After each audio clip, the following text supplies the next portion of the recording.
Selon une source qui s'est exprimée auprès de nos confrères britanniques de The Mail on Sunday, il semblerait que le prince Andrew soit en contact avec ses avocats Andrew Betley et Blair Burke pour faire en sorte que Virginia Giuffre se rétracte à l'approche du procès. Je peux vous dire avec confiance que l'équipe du prince Andrew est en train de considérer des options légales, affirme la source proche du dossier. Les experts américains disent qu'ils devraient déposer une motion pour annuler la stipulation du règlement. L'objectif de cette manœuvre est bien entendu d'annuler le règlement de plusieurs millions de livres que le prince Andrew doit à l'accusatrice depuis l'accord qu'ils ont conclu ensemble l'année dernière.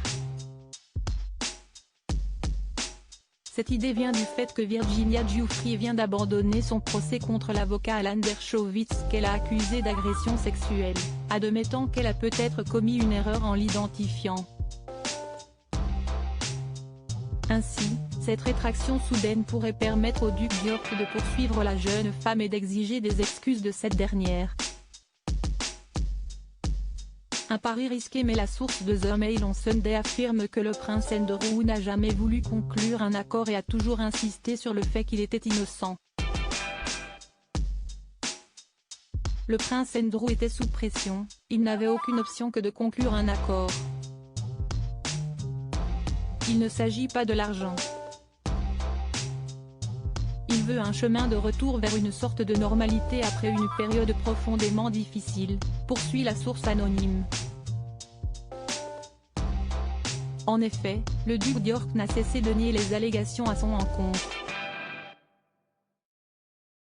Supérieur à prince Andrew, retour sur son évolution physique et roi Charles III favorable à cette action en justice. Pour rappel, Virginia Giuffre a intenté une action civile alléguant que le prince Andrew l'avait forcée à avoir des relations sexuelles avec lui à 3 reprises en 2001, alors qu'elle n'avait que 17 ans.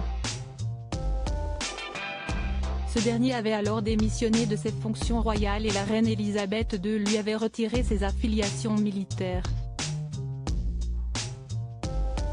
Des sources du roi Charles III suggèrent qu'il ne s'opposera pas à une action en justice qu'Andrew pourrait entreprendre, même s'il a précédemment dit à son frère qu'il serait exilé de façon permanente de la vie royale. Affaire à suivre. Article écrit en collaboration avec 6 médias. Crédit photo, Backgrid UK.